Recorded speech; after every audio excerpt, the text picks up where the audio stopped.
창세기 12장부터 아브라함에 관한 이야기가 본격적으로 시작이 되어집니다. 오늘 본문은 하나님께서 아브라함에게 명령하시는 장면으로 시작해서요. 그리고 아브라함이 하나님의 명령을 따라 가나안으로 갔다가 그리고 그 땅에 기근이 들어서 애굽으로 간 에피소드로 구성되어져 있습니다. 하나님께서 아브라함에게 주신 이 명령은 1절부터 3절까지 기록되어 있는데요. 특별히 명령이 1절에 기록되어 있고요. 2절과 3절은 하나님께서 아브라함에게 주신 약속으로 좀 이해되어지고 있습니다. 1절에서 하나님은 아브라함에게 너는 너의 고향 친척과 아버지의 집을 떠나 내가 내게 보여줄 땅으로 가라고 명령하시죠. 그 땅이 어디인지 분명하게 여기서 밝히고 있지는 않지만 12장 전체의 내용을 살펴볼 때 하나님께서 지금 아브라함에게 가라고 하신 그 땅은 가나안이라고 볼 수 있죠. 그래서 지금 가나안으로 아브라함에게 가라고 하나님께서 말씀하시면서 이 아브라함에게 주신 약속이 2절과 3절입니다. 2절과 3절만 제가 다시 한번 읽겠습니다.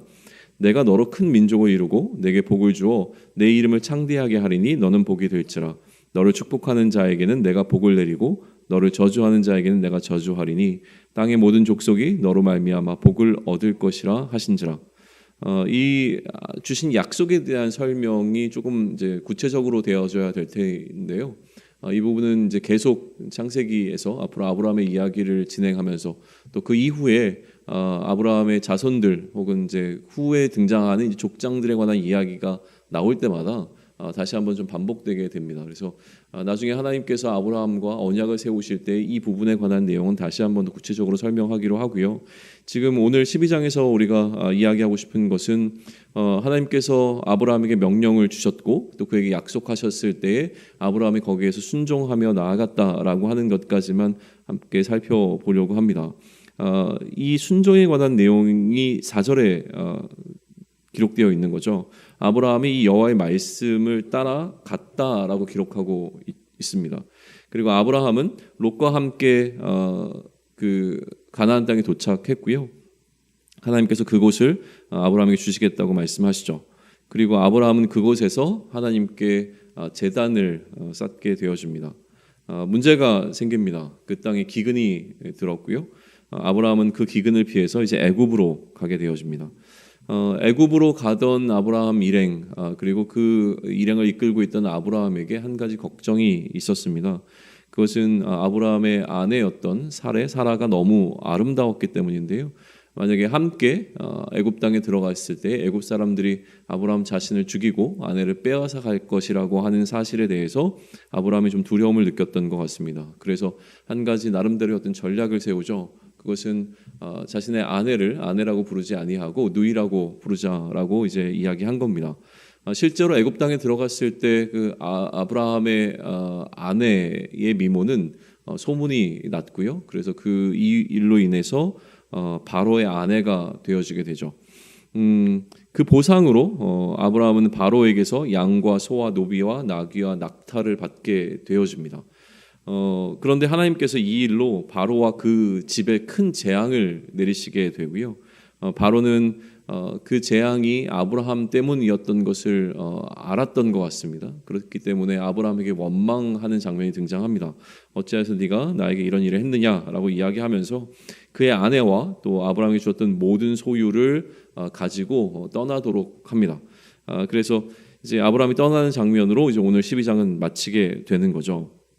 자, 그러면 이제 우리의 관점은 여기에 있습니다. 오늘 이 기록들을 통해서 모세가 이 창세기의 원 독자라고 볼 수 있는 이스라엘 백성들, 가나안 입성을 앞두고 있는 또 가나안 땅에서 살아야 하는 이스라엘 백성들에게 주고자 하는 메시지는 무엇인가라고 하는 거예요.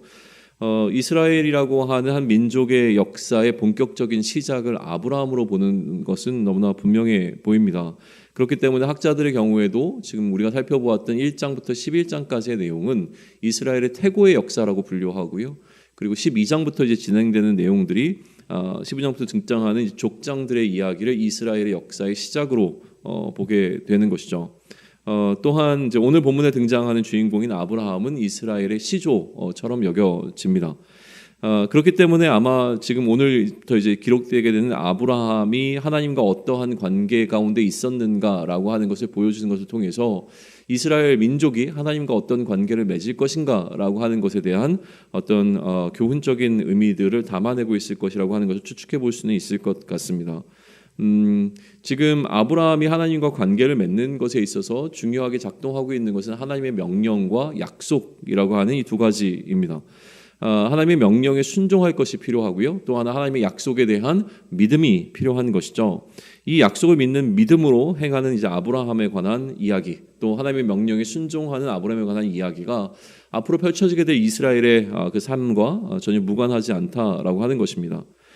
특별히 오늘 이제 내용을 우리가 살펴보게 되어지면, 또 혹은 오늘 본문을 이해하고 있는 여러 가지 해석들을 살펴보게 되어지면, 지금 오늘 본문 속에서 표면적으로 나타나고 있는 것은 무엇이냐면 그 아브라함이 하고 있는 어떤 그릇된 판단이라고 하는 거예요.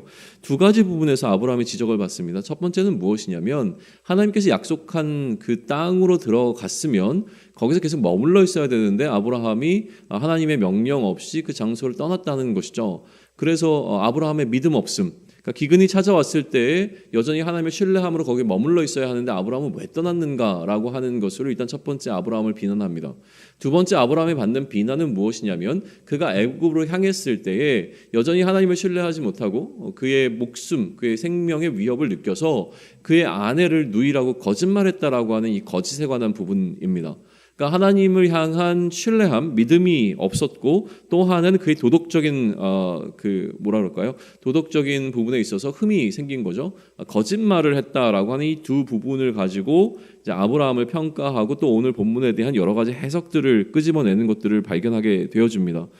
역시 뭐 그런 부분들에 대해서 제가 아니다라고 이야기하는 건 아닙니다. 그러나 지금 우리가 이 창세기를 살펴보고 있었던 그 흐름 가운데서 만약에 오늘 본문을 살펴본다면 오늘 본문이 이제 어떻게 보이냐면 어제 우리가 살펴봤던 바벨에 쌓은 성읍과 탑에 관한 이야기와 우리는 어떤 의미에서는 또 병행되어지는 부분들을 찾을 수 있다라고 하는 거예요.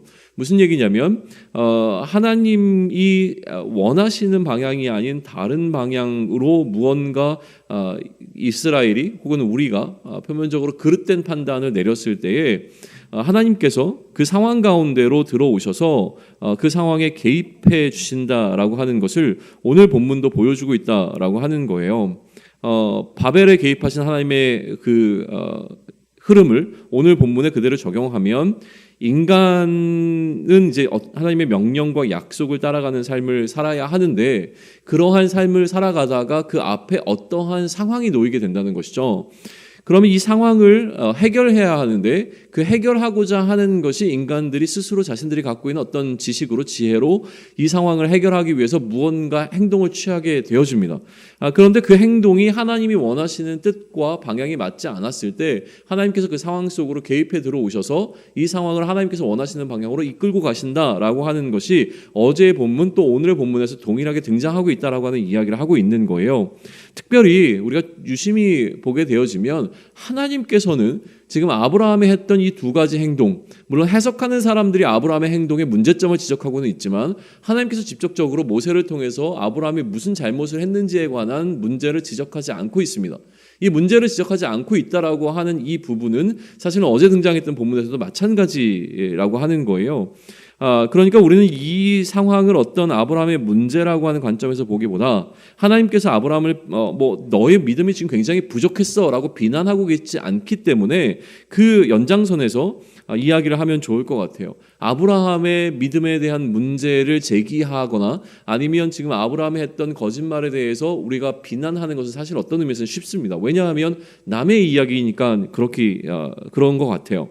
근데 우리 역시 오늘을 살아가는 그리스도인인 우리 역시 우리도 하나님의 명령과 하나님의 약속이라고 하는 이 두 키워드를 붙잡고 살아가는 사람들입니다.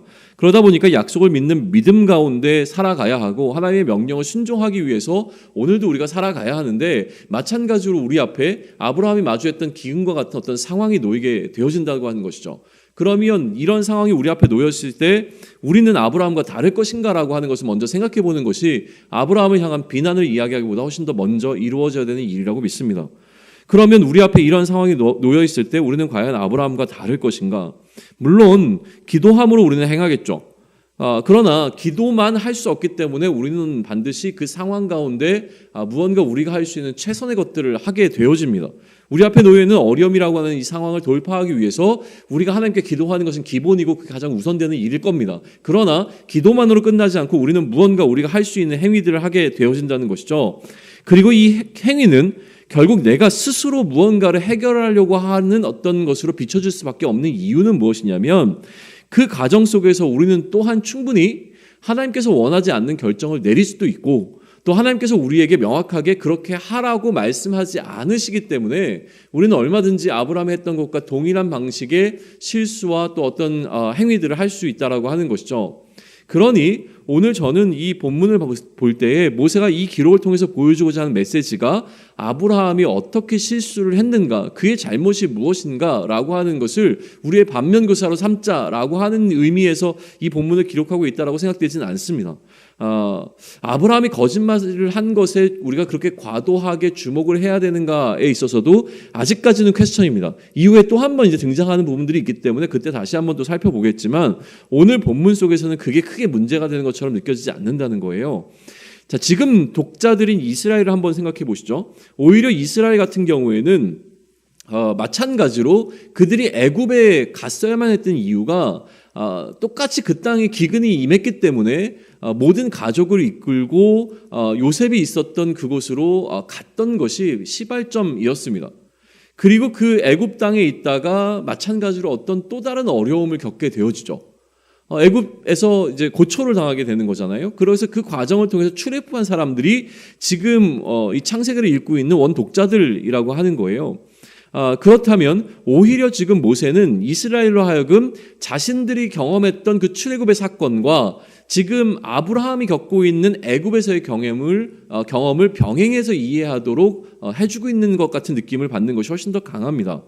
아브라함도 기근에 의해서 애굽 땅에 갔고 애굽 땅에서 어려움을 당했지만 하나님의 은혜 가운데 다시 그곳으로부터 많은 필요한 것들을 채워진 상태로 출애굽하게 되었다라고 하는 이야기가 지금 이스라엘 백성들이 경험하고 있는 이 경험과 정확하게 매칭되고 있다라고 하는 것을 우리는 주목해 볼 필요가 있다라고 하는 것이죠. 그러면 따라서 아브라함에게 신실하셨던 하나님, 그리고 출애굽 이후에 아브라함을 어떻게 이끌어 가셨는지를 살펴보는 과정을 통해서 지금 하나님께서 모세의 시대의 이스라엘에게도 동일하게 일하실 것이라고 하는 그 확신을 심어주는 것이 모세가 이스라엘 백성들에게 주고자 했던 메시지라고 보이는 것이죠. 그게 본래의 의도라고 생각되어집니다. 아브라함이 애굽으로 향했던 여정이 출애굽의 모형이라고 한다면 출애굽이 우리의 구원의 모형이기도 한 것은 너무나 분명한 사실입니다. 그러니 지금 이 모세가 아브라함의 출애굽 사건 그리고 이스라엘의 출애굽 사건을 병행해서 읽도록 했다면 그러면 이 의도는 오늘을 살아가는 우리에게도 동일하게 적용이 된다는 거예요. 명령을 따르고 약속을 믿는 믿음으로 우리는 살아갑니다. 그러나 우리 앞에는 기근과 같은 생각지 못한 상황이 생기게 되고 또 사람들의 관계 속에서 위협을 받게 되는 상황도 동일하게 마주하게 될 겁니다. 그리고 이 상황 가운데서 우리는 반드시 판단해야 합니다. 이 판단이 우리의 믿음의 크기를 반영하게 되어지죠. 우리의 믿음의 크기에 따라 우리는 이 상황 가운데서 우리가 해야 되는 행동을 결정하게 될 겁니다. 만약 아브라함의 결정들을 우리가 인간적인 결정이었다고 비난한다면 일상 속에서 우리의 무지함과 또 우리의 믿음 없음 때문에 우리의 믿음 부족함 때문에 내리게 되는 우리의 잘못된 결정들에 대해서 우리는 어떻게 해석할 것인가 라고 하는 거예요. 결국 우리는 우리의 결정이 하나님의 뜻에 맞을까 맞지 않을까라고 하는 이슈에 매이게 되어집니다. 이것은 하나님의 심판에 대한 두려움으로 연결되어지는 것이죠. 만약 내가 무언가 행위를 결정하고 내 믿음에 따라 한다고 생각해서 결정은 내렸지만 실제로 그 결정이 하나님의 뜻에 합한 것이 아니면 어떡하지? 하나님이 내가 내린 결정을 좋아하지 아니하시면 어떡하지? 라고 하는 두려움에 휩싸이게 될 가능성이 높다라고 하는 것이죠. 이 두려움은 하나님의 심판에 대한 두려움이 되어지고요. 이러한 두려움은 자칫 우리로 하여금 움츠러들게 만드는 계기가 될 수 있는 것이죠. 그러니까 오늘 본문의 의도는 바벨에서 있었던 인간의 실수에 대한 하나님의 개입하심과 동일한 어떤 일하심을 보여주고 있습니다. 자, 아브라함의 잘못된 판단이었다고 한번 우리가 생각을 한다고 하더라도 아브라함의 그 판단으로 그의 아내가 바로의 아내가 된 일이 발생했습니다. 그런데 그때 하나님께서 개입하셔서 그 상황을 바로잡으시는 것을 오늘 본문은 보여주고 있는 것이죠. 이 하나님의 일하심을 오늘 우리의 삶에 우리가 기대할 수 있다면 오늘 내 앞에는 나를 위협하는 상황이 반드시 오게 될 텐데 그때 내게 주신 지혜와 믿음으로 이 상황을 대처하게 될 것이 분명합니다. 그러나 이러한 내 판단이 상황을 더 어렵게 만드는 잘못으로 평가받을 수도 있을 것이 분명해 보입니다. 왜냐하면 우리는 그만큼 무지하기 때문에 그렇죠. 하지만 오늘 본문이 우리에게 주는 메시지는 이러한 상황 가운데서 하나님께서 침묵하고 계시거나 진노하시는 것이 아니라 하나님께서 친히 개입하셔서 이 상황까지도 그의 약속을 이루시는 과정으로 사용하실 것이라고 하는 것을 우리에게 보여준다는 사실입니다. 그렇다고 하나님께서 고쳐주시니까 마음대로 막 살아도 돼 뭐 이런 이야기를 하는 것은 분명히 아닌 게 확실하죠. 그 정도의 레벨에서 우리가 지금 이야기를 하고 본문을 살펴보는 것은 아닙니다. 우리의 신앙의 수준이 또 그 정도도 아니고요. 그러니까 하나님께서 고쳐주시니까 마음대로 막 살아라고 하는 것이 메시지가 아니라고 한다면 하나님이 우리의 삶에 개입하셔서 나의 잘못과 실수를 수정해 주실 것을 기대하고 간구하는 자는 의도적으로 사실은 하나님의 뜻을 거부하거나 거역하는 자는 분명히 아닙니다. 하나님의 뜻을 따르기 위해서 애쓰지만 그 가운데서 내가 행여라도 실수하거나 하나님의 뜻에 합하지 않은 행동을 할 것에 대한 두려움에 관한 부분을 이야기하는 것이기에 우리는 그 가운데서 하나님께서 내가 만약에 나의 연약함 때문에 실수하더라도 하나님께서 개입하셔서 이 상황을 온전케 해주실 것을 기대하는 마음으로 오늘 우리 앞에 놓여있는 상황 앞에 설 수 있음에 관한 이야기를 지금 하고 있는 것이죠. 그러므로 우리는 하나님의 뜻을 분별하기 위해서 애쓰고 힘써야 합니다. 그러나 한편으로 나는 연약해서 하나님의 뜻대로 살지 못함을 인정해야 합니다. 그렇게 하나님의 개입하심을 간절히 바람으로 오늘을 살아내자라고 하는 겁니다. 아브라함과 그의 아내를 감싸시는 그 손에, 그 동일한 손에 우리의 삶이 놓여져 있습니다. 이 사실을 기억해야 하는 것이죠. 하나님께서 아브라함과 그의 아내를 감싸시는 그 손에, 그 동일한 손에 우리의 삶이 놓여 있다라고 하는 그 사실 말입니다. 그래서 이 사실을 기억하면서 그리스도 안에서 우리의 삶이 그리스도 안에 놓여 있음을 기억한다면 오늘 우리 앞에 놓여 있는 어떤 상황 가운데서도 우리는 담대함으로 그 상황을 맞이하고 행할 수 있을 것입니다. 그러한 담대함이 오늘 우리를 이끄는 하루가 되기를 축원합니다. 아멘.